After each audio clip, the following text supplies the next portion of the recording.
Bon, en Côte d'Ivoire, on n'est pas d'un état de droit. Hein. Quand j'écoute la définition que vous venez de dénoter vous-même, on n'est pas d'un état de droit dans la mesure où l'ensemble des pouvoirs est concentré dans la main d'un individu qui soumet les institutions à sa volonté, à ses humeurs et à ses caprices.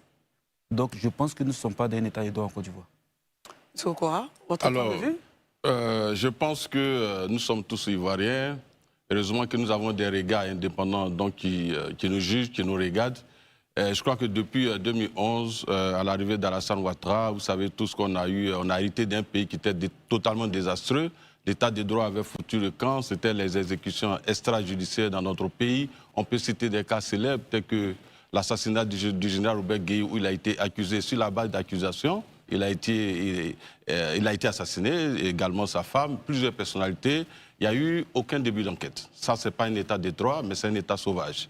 Mais depuis l'arrivée d'Alassane Ouattara, il a déployé les efforts afin que nous soyons véritablement dans un état de droit. Et si aujourd'hui, mon ami frère Blaise Las et moi discutons, c'est parce qu'il y a eu donc, des politiques qui ont été mises en place dans le cadre donc, de la liberté d'expression, ce qui n'existait pas avant. Avant, on n'avait pas ces télévisions qui donnaient la parole à tout le monde. Mais vous pouvez avoir des indicateurs aussi que vous pouvez regarder sur Google.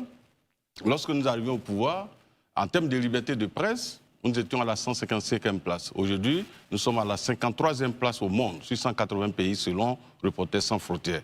Donc, on ne peut pas nous dire qu'aujourd'hui, il n'y a pas d'état de droit, c'est la liberté d'expression. Je crois que le 9, les partis politiques de l'opposition ont organisé une belle marche, mais je ne pense pas que dans un état de non-droit, on pourrait permettre à l'opposition d'organiser une telle marche au cours de laquelle des propos très durs et désobligeants ont été prononcés à l'endroit du président de la République.